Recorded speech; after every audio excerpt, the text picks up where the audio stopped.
পাইপলাইনের কাজ করতে গিয়ে মাটি চাপা পড়ে মৃত ৩ জনের ঘটনায় গুরুতর আহত একজন। পিএইচির জলজীবন মিশনের আন্ডারে গ্রাউন্ড পাইপ লাইনের কাজ করতে গিয়ে মাটি চাপা পড়ে 4 শ্রমিকের মৃত্যু হলো, যার মধ্যে 3 শ্রমিকের মৃত্যু হয়েছে, একজন গুরুতর। টেকটু পিএইচি জলজীবন মিশনের আন্ডারগ্রাউন্ড পাইপলাইনের কাজ করতে গিয়ে মাটি চাপা পড়ে 4 শ্রমিক, যার মধ্যে 3 শ্রমিকের মৃত্যু হয়েছে। গুরুতর আহত অবস্থায় জেলা হাসপাতালে পাঠানো হয়েছে একজনকে।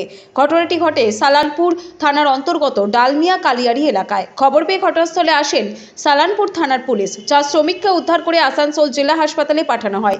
সেখানে চিকিৎসকেরা 3 জনকে মৃত ঘোষণা করে। মৃত 3 জন ব্যক্তির নাম রাজ্জাক শেখ 22 বছর বয়স, রোহিত উদ্দিন শেখ 18 বছর বয়স, নিতেশ পাসওয়ান 25 বছর বয়স, শামসুল শেখ 20 বছর বয়স, এখনও চিকিৎসাধীন।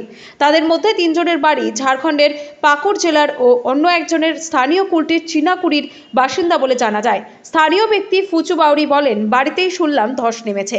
ঘটনাস্থলে এসে দেখি 4 জন চাপা পড়েছে। তাদেরকে 4 জনকে উদ্ধার করে হাসপাতালে নিয়ে যাওয়া হয়। সেখানে চিকিৎসকেরা 3 জনকে মৃত ঘোষণা করেন। একজনের অবস্থা আশঙ্কাজনক।